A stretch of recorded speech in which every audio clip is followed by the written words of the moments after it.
आपण पाहत आहोत विश्वविनायक न्यूज, ग्रामीण जनतेचा बुलंद आवाज। अकोला महापालिकेच्या निवडणुकीमध्ये भाजपच्या नवनिर्वाचित नगरसेवकावर प्राणघातक हल्ला झाल्याची घटना अकोट फाईट भागात शुक्रवारी रात्री घडली।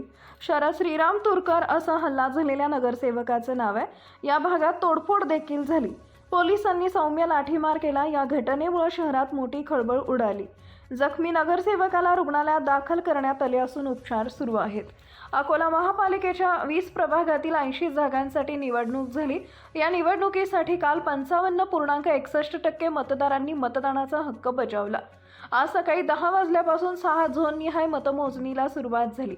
शहरातील अनेक प्रभागांमध्ये अत्यंत काट्याची लढत झाली। त्यापैकीच एक असलेला प्रभाग क्रमांक 2 मध्ये काँग्रेस व भाजपमध्ये अटीतटीचा सामना झाला। या प्रभागात 3 जागा एमआयएम पक्षाने जिंकल्या तर एका जागेवर भाजपने काँग्रेसचा पराभव केला। प्रभाग क्रमांक 2 ब मध्ये भाजपचे उमेदवार शरद तुरकर यांनी काँग्रेसच्या उमेदवारांचा 2200 मतांनी पराभव केला। या विजयामुळे प्रभागातील भाजपच्या कार्यकर्त्यांमध्ये प्रचंड उत्साहाचे वातावरण होते। त्यातूनच भाजपचे नवनिर्वाचित नगरसेवक शरद तुरकर यांची अकोट फाईल भागातून रॅली काढण्यात आली।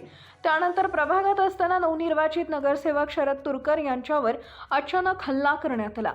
हल्लेखोरांनी धारदार शस्त्राने त्यांच्यावर प्राणघातक हल्ला केल्याची माहिती आहे। या धक्कादायक घटनेमध्ये शरद तुरकर गंभीर जखमी झाल्यात। घटनेनंतर तात्काळ त्यांना उपचारासाठी रुग्णालयात दाखल करण्यात आले।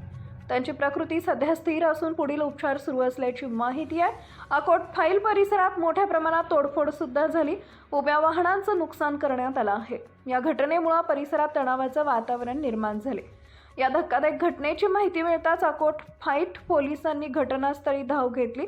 राजकीय घटनेचा पोलिसांनी पंचनामा केला। राजकीय वैमनस्यातून हा हल्ला झाला असण्याची शक्यता व्यक्त केली जाते आहे। हल्ला होण्यामागील नेमकं कारण अद्याप स्पष्ट झालेलं नाहीये। अशाच ताज्या बातम्या पाहण्यासाठी विश्वविनायक न्यूजला लाईक करा, सबस्क्राईब करा आणि बेल आयकॉन प्रेस करा।